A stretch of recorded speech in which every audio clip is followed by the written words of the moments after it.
नमस्कार, मैं शिवाकांत और आप देख रहे हैं आज की सोच 24। भरोसा सच का। बड़ी खबर औरैया के अजीतमल से, जहां आज वंदे भारत पद यात्रा जन सहयोगी इंटर कॉलेज अमौता में पहुंचकर आशुतोष पांडे ने विद्यार्थियों को राष्ट्र निर्माण और पर्यावरण संरक्षण के बारे में जानकारी दी। साथ ही वृक्ष लगाकर बच्चों को वृक्ष लगाने के लिए प्रोत्साहित किया।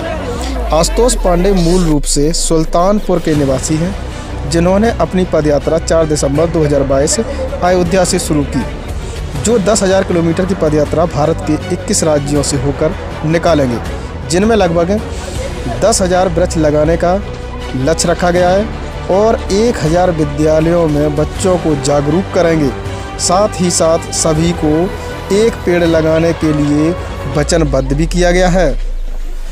देखिए औरैया से शिवाकांत निषाद की ये विशेष रिपोर्ट।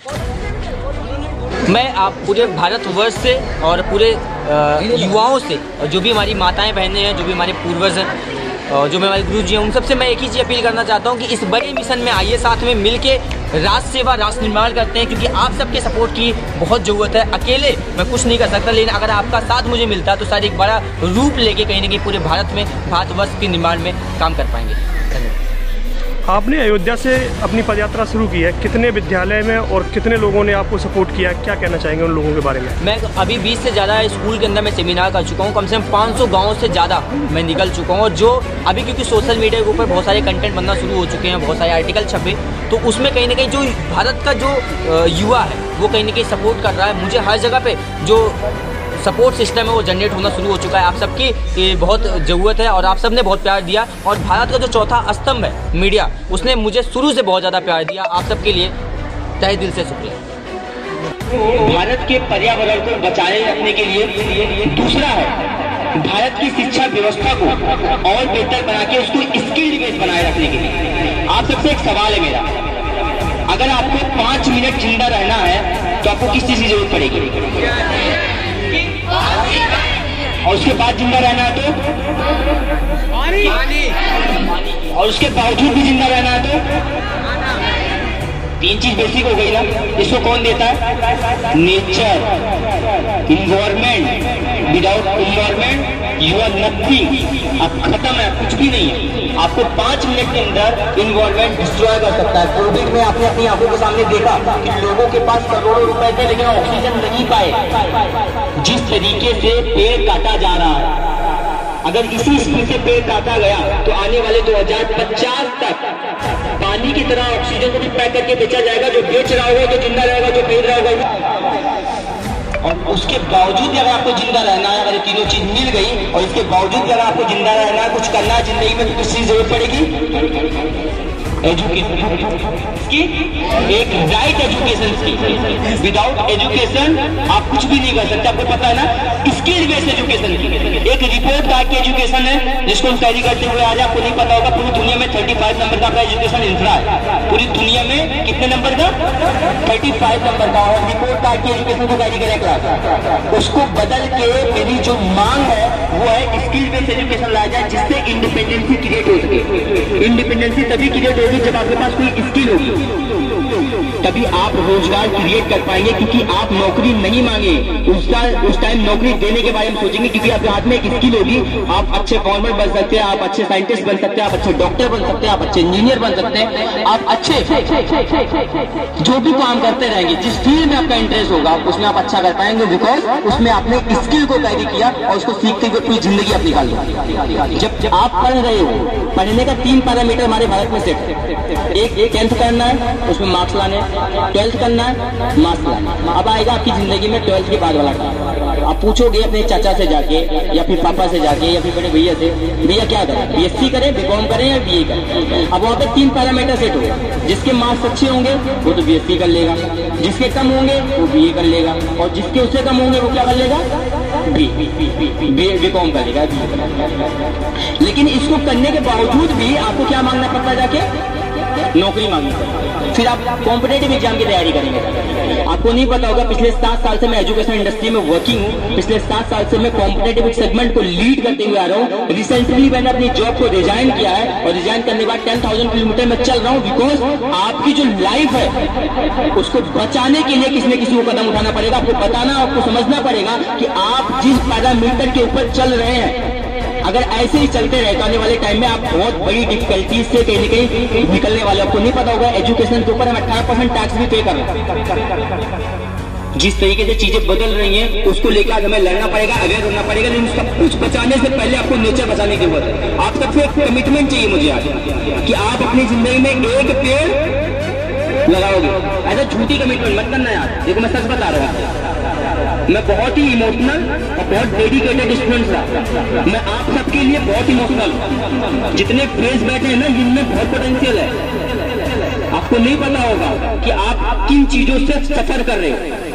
पूरी दुनिया का यूथ पोटेंशियल होने के बावजूद भी नॉन एजुकेटेड और अनएम्प्लॉयमेंट यूथ हमारे पास में है पूरी दुनिया में। आज भारत के अंदर इतनी ज्यादा, आज इसमें से कोई भी निकल के चला जाना 12th ग्रेजुएशन के बाद, अब नौकरी मांगने जाके सबसे पहले लैंग्वेज पेपर की जाएगी इंग्लिश की। अगर वो नहीं आती, आपको 15,000 की 20,000 की भी नौकरी मिलेगी। ये 2030 में भारत के अंदर टेस्ला कदम रख रही है। टेस्ला को पता किसी कंपनी है? एलॉन मस्क की। और एलॉन मस्क जैसे इंडिया के अंदर आएगा वैसे यहाँ पे रोबोटिक इंडिया बनाना शुरू हो जाएगा। जैसे रोबोटिक इंडिया बनना शुरू हो जाएगा उस दिन एजुकेशन का पैरामीटर चेंज हो जाएगा। यहाँ पे सिर्फ और सिर्फ बैकलेस एजुकेशन आ जाएगा। जिस दिन बैकलेस एजुकेशन आ जाएगा उस दिन टेक्नोलॉजी की तरफ बहुत तेज से रिफॉर्म होना शुरू हो जाएगा। आपको नहीं पता होगा, 200 साल पहले ईस्ट इंडिया कंपनी भारत के अंदर आई थी और सिर्फ रोजगार देने के माध्यम से आई थी। उसके बाद 200 साल तक हमें गुलाम करके चली गई। करी थी ना? कौन आया था भारत के अंदर? East India company. और वैसे ही टेस्ला आएगी। आजादी का जब 100वां साल मना रहे होगे ना, तो वहाँ पे इक्वालिटी ऑफ एजुकेशन की बात करोगे, उस टाइम कश्मीर की लड़ाई लड़ोगे, बहुत बड़ा सवाल है क्लास आज आपके लिए। आपको इनको समझना पड़ेगा और हम अपनी स्किल को मजबूत करें, न कि टिकटॉक के ऊपर चल छिया गाने के ऊपर टिकटॉक की वीडियो बनाए।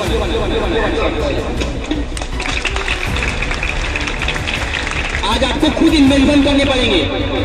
आपको पता है 2018 का एक डाटा था, कोविड के पहले एवरेज 4 घंटे यूथ अपना टाइम देता था। किसके ऊपर? सोशल मीडिया के ऊपर। और 2022 का एक डाटा है, आप सोच के हैरान होंगे कि हम 8.5 घंटा अपना एवरेज टाइम दे रहे हैं। जिस यूट्यूब के ऊपर, फेसबुक के ऊपर और इंस्टाग्राम के ऊपर आप टाइम दे रहे हो, उसको किसने बनाया? किसी और ने बनाया। आपके टाइम को यूज करके पैसा कौन कमा रहा है? आपके टाइम को यूज करके पैसा वो कमा सकता है। क्या उसके टाइम को यूज करके आप पैसा नहीं कमा सकते? कमा सकते हो, लेकिन आपके पास इन्वेंशन नहीं है। और जब तक इन्वेंशन नहीं होगा तब तक आप कुछ क्रिएट नहीं कर पाओगे। और जब तक क्रिएटर नहीं बनोगे सिर्फ भूंगा बनोगे जिंदगी में। याद रखो, यहाँ से जितने भी लोग हो, मुझे नहीं पता किसके ऊपर इतना बड़ा इम्पैक्ट पड़ेगा। यहाँ से जाने के बाद अब नौकरी के बारे में नहीं सोचेगा।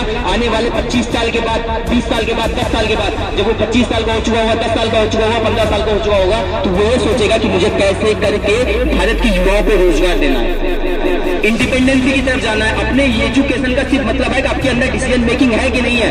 आप अपने एजुकेशन को सिर्फ और सिर्फ नौकरी मांगने के मकसद से पढ़ना शुरू करते हो। आपको पहले ही पता होता है कि परिणाम नौकरी मांगा जाएगा। आज से चेंज कर देना इसको। आज से आपको ये करना है कि आप जब पढ़ जाओ तो आप अपने टीचर की रिस्पेक्ट कर सको। आप जब पढ़ जाओ तो अपने समाज में अपने युवाओं को रोजगार दे सको। आप जब पढ़ जाओ तो एक रोड मैप तैयार कर सको भारत के भविष्य के लिए। आप जब पढ़ जाओ तो आपको गलत और सही की डिसीजन लेने की क्षमता आपके अंदर होनी चाहिए।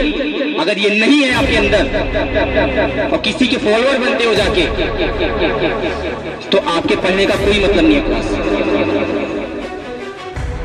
बहुत जरूरत है आज, बहुत टफ टाइम चल रहा है हमारे लिए। 25 साल पहले जब अगर आज मैं इसकी लड़ाई नहीं लड़ूंगा ना, तो जब आप 25 साल के होंगे तो आप एक चीज जरूर मुझसे पूछोगे कि भैया आपने मेरे लिए क्या किया। अगर आपको सब कुछ पता था तो आपने किया क्यों नहीं। इसलिए मैं आप सबकी, मेरी जितनी बहनें हैं यहाँ पर, जितने भी भाई हैं, मैं आप सबसे हाथ जोड़ के रिक्वेस्ट करता हूँ कि भारत के निर्माता बनिए, भिखमंगा नहीं। और आज से एजुकेशन को सिर्फ रिपोर्ट कार्ड की एजुकेशन मत बनाना। आज से स्किल बेस्ड एजुकेशन की तरफ जाना। और हमेशा, जैसे मैंने सबसे पहले टीचर्स की बात करी, भारत एक ऐसा देश है जो हमेशा से टीचरों की रिस्पेक्ट करता हुआ आया है। पूरी दुनिया हमसे सीखती थी और आज उसको हम खत्म करते जा रहे हैं। दूसरी जो मेरी लड़ाई होगी इसके बाद, वो सिर्फ टीचर्स के रिस्पेक्ट को लेके होगी। अगर पद्मश्री अवार्ड दिया जाता है किसी एक्टर को तो हमारे टीचर्स को भी मिलना चाहिए। अगर राष्ट्रपति अवार्ड किसी को मिलता है तो हमारे टीचर्स को मिलना चाहिए। क्यों नहीं मिलता भारत जैसे देश में, जहाँ पे हमेशा सिर्फ टीचरों की वजह से, क्योंकि टीचर एक ऐसी कम्युनिटी है जो हजारों गौतम बुद्ध जैसे महाव्यक्तित्व को भी पैदा कर सकती है और लाखों टेररिज्म भी पैदा कर सकती है। अब पैदा क्या होना चाहते हैं ये बताएगा कि हम टीचर की रिस्पेक्ट कितनी करते हैं।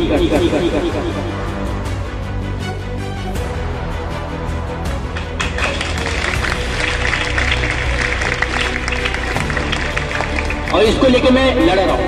आप सबने सबको फॉलो किया होगा, किसी न किसी के फॉलोअर होंगे, किसी न किसी टिकटॉक के ऊपर, किसी न किसी इंस्टाग्राम के ऊपर, फेसबुक के ऊपर या यूट्यूब के ऊपर आप फॉलो कर रहे हो किसी न किसी को।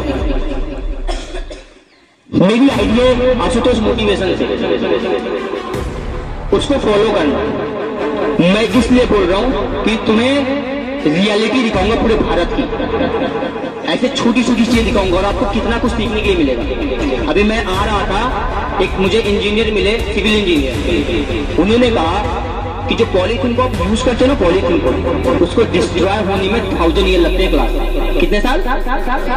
1000 वर्ष लग जाते हैं। और जो फ्यूल को, जिस गाड़ी को आप चला रहे हो, ये जो आप लोग गाड़ी मत कैरी करना, साइकिल कैरी करना, क्योंकि जिस गाड़ी को आप कैरी करते हो ना, उसका जो फ्यूल बनता है उसको 1 लाख वर्ष लग जाते हैं बनने में। आज आपकी लैंड वीक होती जा रही है क्योंकि पेड़ कटते जा रहे हैं। रिसाइकलिंग रुक चुकी है, हर जगह खट्टा पानी पी रहे हो आप। रिसाइकलिंग पानी की रुक चुकी है क्योंकि पॉलीथीन नीचे जाने के बाद वो लैंड को क्या कर रही है, कमजोर कर रही है। उसके बाद वो रिसाइकलिंग उसकी हो नहीं पा रही है क्योंकि जो बारिश हो रही है, बारिश से जो रिसाइकलिंग होती है वो रुकती जा रही है। आने वाले टाइम पे आप पानी पीने के लिए तरस जाओगे। सब आंखों के सामने पानी बर्बाद होगा तो उसको बचाओ। रिसाइकलिंग होनी चाहिए। जो आपकी खेती हो रही है उसके बारे में पढ़ो कि फार्मिंग, जो ऑर्गेनिक फार्मिंग होती है वो कैसे की जाती है। आपको ऐप डेवलपमेंट आना चाहिए, वेबसाइट डेवलपमेंट आना चाहिए, आपको जावा C++ के बारे में पता होना चाहिए। आज आने वाले 2030 में सब कुछ रोबोटिक हो जाएगा, सारी एम्प्लॉयमेंट खत्म हो जाएगी, प्राइवेटाइजेशन बढ़ता चला जाएगा, कुछ नहीं बचेगा आपके हाथ में। आपके हाथ में सिर्फ एक चीज बचेगी, वो बचेगी स्किल। और अगर स्किल को कैरी नहीं करोगे तो डिस्ट्रॉय हो जाओगे पूरी तरीके से।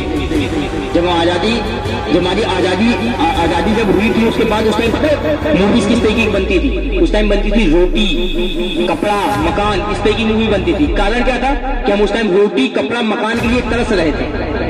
लेकिन आज क्या बनती है मूवीज? आज बनती है टेक्नोलॉजी से रिलेटेड, क्योंकि आने वाला टाइम क्या है इसी का। तो जैसा फ्यूचर होता है वैसी चीजें बनती हैं। बहुत ऑब्जर्विंग स्टूडेंट बनना, इन सब चीजों के लिए लड़ना पड़ेगा, इन सब चीजों के लिए काम करना पड़ेगा। इसलिए मैं 10,000 किलोमीटर की पदयात्रा कर रहा हूँ।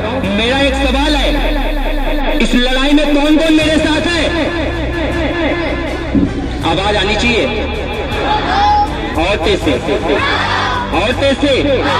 भारत माता की, भारत माता की, भारत माता की। एक छोटी सी कहानी क्लास, उसके बाद मैं एंड करूंगा। उसके बाद सेशन को एंड करने पर मैं आगे तक चलूंगा। एक फैमिली थी क्लास, बहुत रिलेट करोगे इससे, बहुत अच्छा चल रहा था उसी फैमिली। माँ बाप थे और दोनों बच्चे थे, अच्छा खासा